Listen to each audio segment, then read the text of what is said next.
آج کا میرا ٹاپک ذکر الہی۔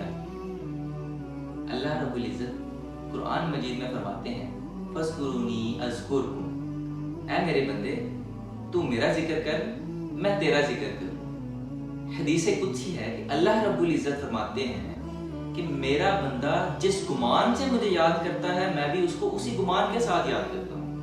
اگر میرا بندہ کسی مجلس میں بیٹھ کر میرا ذکر کرتا ہے، میں رب آسمان پر بیٹھ کر نورانی فرشتوں کے ساتھ اس بندے کا ذکر کرتا ہوں۔ اور وہی شخص اگر اکیلا بیٹھ کر میرا ذکر کرتا ہے تو میں اکیلا تنہا اس شخص کے ذکر میں مگن ہو جاتا ہوں۔ رسول اللہ صلی اللہ علیہ وسلم کی حدیث جو سنن ابن ماجہ میں موجود ہے، فرماتے ہیں کہ رسول اللہ صلی اللہ علیہ وسلم نے اصحاب کو جمع کیا، کہا الا انبئکم، کیا میں تمہیں خبر نہ دوں؟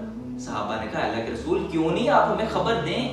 کہا کہ ایسی خبر نہ دوں کہ کافر کی گردن کاٹنے سے بھی بہتر ہے۔ کہا اللہ کے رسول ضرور ہمیں خبر دیں۔ کہا اس سے بھی بڑا عمل نہ بتاؤں کہ وہ شخص جہاد میں جائے، وہاں پر جا کر اپنی گردن کو بھی کٹوا لے، شہید ہو جائے۔ کہا اس سے بھی بڑا عمل نہ بتاؤں؟ کہا اللہ کے رسول ضرور بتائیے۔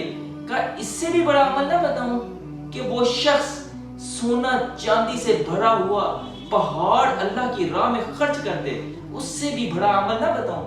کہا ضرور اللہ کے رسول، اب تو ہمیں بتا ہی دیں کہ اتنا فضیلت والا عمل کیا ہے۔ تو رسول اللہ صلی اللہ علیہ وسلم میں ذکر اللہ کا ذکر، اللہ کا ذکر ایسی چیز ہے کہ یہ ان تینوں چیزوں سے بھی بڑی فضیلت والی چیز ہے۔ اسی طرح کچھ چھوٹے چھوٹے ذکر اگر ہم اپنی زندگی کے اندر لاگو کر لیں، لازم کر لیں، تو ہم انشاءاللہ اللہ کے ہاں بڑے محبوب ترین بندے بن جائیں۔ ان میں سب سے چھوٹا اور سب سے اہم اور اللہ کے نزدیک سب سے محبوب عمل وہ ہے لا الہ الا اللہ۔ کہا لا الہ الا اللہ اتنا بڑا عمل، اس کا مطلب کیا ہے؟ کہا اس کا مطلب یہ ہے کہ اے اللہ میں گواہی دیتا ہوں کہ تو میرا رب ہے اور تیرے علاوہ اس دنیا میں کوئی ایسی ذات ہے ہی نہیں کہ جو رب ہو سکے، ایسی ذات ہے ہی نہیں جو ہمارا پروردگار ہو سکے۔ اسی طرح رسول اللہ صلی اللہ علیہ وسلم نے جو ذکر و اذکار ہمیں سکھائے، ان میں بڑا ہی بہترین ذکر لا الہ الا اللہ وحدہ لا شریک لہ لہ الملک ولہ الحمد وہو علی کل شیء قدیر۔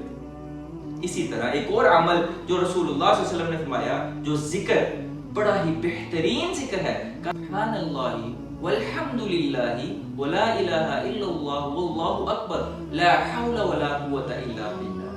اتنا عظیم عمل، اتنا عظیم کلمہ، اتنا عظیم ذکر، اس سے بڑا ہو ہی نہیں سکتا۔ کہا کہ اس کا فائدہ کیا ہے؟ کہا کہ 100 گناہ معاف ہوتے، 100 اونٹ ذبح کرنے کا جس طرح فائدہ ہے۔ کہا کہ 100 درجات بلند ہوتے ہیں۔ کہا ادھر ہی بس نہیں کی بلکہ رسول اللہ صلی اللہ علیہ وسلم نے کہ اگر زمین آسمان کے درمیان جتنا خلا اس دنیا کے اندر ہوگا، کہا تمام کا تمام خلا نیکیوں سے بھر جائے۔ اتنا بڑا عمل۔ اور میرے بھائیوں، اس عمل کے لیے ہمیں کوئی اہتمام کرنے کی ضرورت نہیں ہے، ہمیں مسجد جانے کی ضرورت نہیں ہے، بلکہ ہم کس میں بھی عمل میں جس طرح بھی مصروف ہیں، ہم اس عمل، اس مصروفیت کو بھی ہم برکت میں بدل سکتے ہیں۔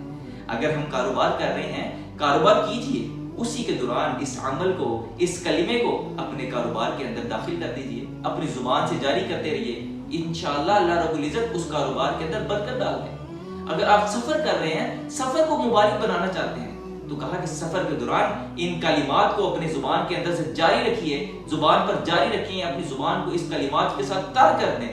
کہا کہ وہ سفر آپ کے لیے مبارک بن جائے گا۔ کہا آپ کہیں بیٹھے ہیں، اس بیٹھنے کو آپ برکت والا بنانا چاہتے ہیں، کہا بیٹھے بیٹھے اللہ کا ذکر شروع کر دیجیے، پھر اللہ رب العزت اس ذکر کرنے والے کے لیے اللہ رب العزت آسمان سے نورانی فرشتوں کو بھی بھیجتے ہیں۔ تو میرے بھائیوں، یہ چند کلمات جن کو ہم اپنی زندگی کے اندر لاگو اگر کر دیں تو ہماری زندگی بدل بھی سکتی ہے اور ہماری زبان نیکیوں کی طرف جا سکتی ہے، ہمارے اعمال نیکیوں کی طرف جا سکتے ہیں۔ اللہ سے دعا ہے کہ اللہ ہمیں اس پر عمل کرنے کی توفیق عطا فرمائے۔ اللہ آپ کا حامی و ناصر ہو۔ السلام علیکم ورحمۃ اللہ وبرکاتہ۔